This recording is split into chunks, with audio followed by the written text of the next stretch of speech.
बिस्मिल्लाहिर्रहमानिर्रहीम। अस्सलामु अलैकुम। हज़रत इब्राहीम बिन अदम रहमतुल्लाह अलैह फरमाते हैं, मैंने बाज़ मुशाइख से पूछा कि मैं रिज़्क़े हलाल किस तरह और कहाँ से हासिल करूँ।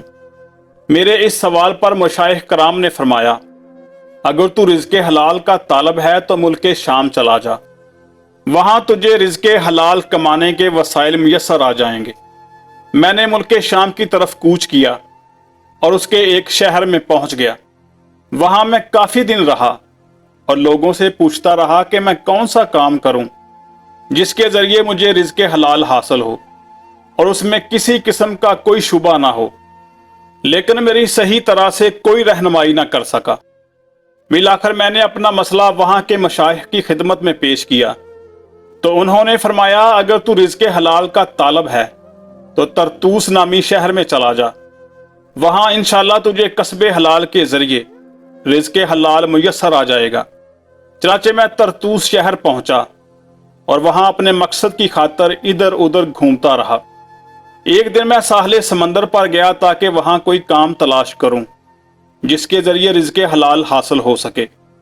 मैं साहले समंदर पर था कि एक शख्स आया और उसने कहा कि मुझे अपने अंगूरों के बाग की देखभाल के लिए एक बागबान की जरूरत है, क्या तुम उजरत पर मेरे बाग की निगहबानी के लिए तैयार हो? मैंने कहा, जी हाँ, मैं तैयार हूं। चनाचा मैं उस शख्स के साथ चला गया और खूब मेहनत और लगन से अपना काम करता रहा। मुझे इस बाग में काम करते हुए काफी दिन गुजर गए तो एक दिन बाग का मालिक अपने कुछ दोस्तों के साथ बाग में आया और मुझे बुलाकर कहा, हमारे लिए बेहतरीन किस्म के मीठे अंगूर तोड़ कर लाओ। ये सुनकर मैंने अपनी टोकरी उठाई और एक बेल से काफी अंगूर लाकर इस बाग के मालिक के सामने रख दिए। जब उसने अंगूर का दाना खाया तो वो खट्टा था।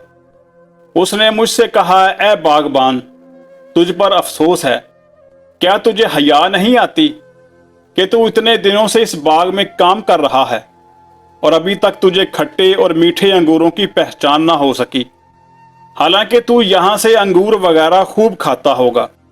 मैंने कहा, अल्लाह की कसम, मैंने आज तक इस बाग से अंगूर का एक दाना भी नहीं खाया, फिर मुझे खट्टे और मीठे अंगूरों की पहचान किस तरह हासिल हो सकती है? मुझे तो सिर्फ इस बाग की देखभाल के लिए खादम रखा गया था, लिहाजा मैं देखभाल तो करता रहा लेकिन इस बाग में से अंगूर का एक दाना भी ना खाया।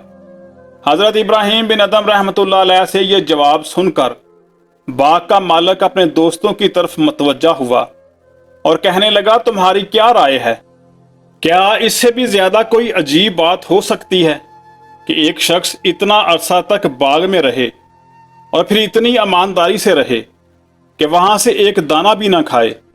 यह शख्स तो इब्राहीम बिन अदम की तरह मुत्की और परहेजगार मालूम होता है। इस बाग वाले को मालूम ना था कि यही हजरत इब्राहीम बिन अदम हैं। हजरत इब्राहीम बिन अदम रहमतुल्लाह अलैह फरमाते हैं, फिर मैं अपने काम में लग गया और बाग का मालिक वहां से रुखसत हो गया। दूसरे दिन मैंने देखा कि आज फिर बाग का मालिक बहुत सारे लोगों के साथ बाग की तरफ आ रहा है। मैं समझ गया कि मेरे इस वाक़े की खबर इसने लोगों को दे दी होगी, इसलिए लोग मुझे मिलने आ रहे हैं। चनाचे मैं छुपकर बाग से निकल गया। वो लोग बाग में दाखिल हुए, उनकी तादाद बहुत ज्यादा थी। वो मुझे बाग में तलाश करते रहे लेकिन मैं उन्हें ना मिला। मैं वहां होता तो उन्हें मिलता, मैं तो वहां से बाहर आ गया था। वो लोग काफी देर तक मुझे ढूंढते रहे, बिलाखिर थक हार कर वापस चले गए और मैंने किसी से भी मुलाकात ना की। सुभान अल्लाह, तकवा हो तो ऐसा कि इतना अरसा बाग में रहने के बावजूद भी वहां से कोई चीज ना खाई, हालांकि आप अगर वहां से अंगूर खाते तो मालिक को कोई एतराज ना होता, लेकिन ये आपकी कमाल दर्जा एहतियात थी।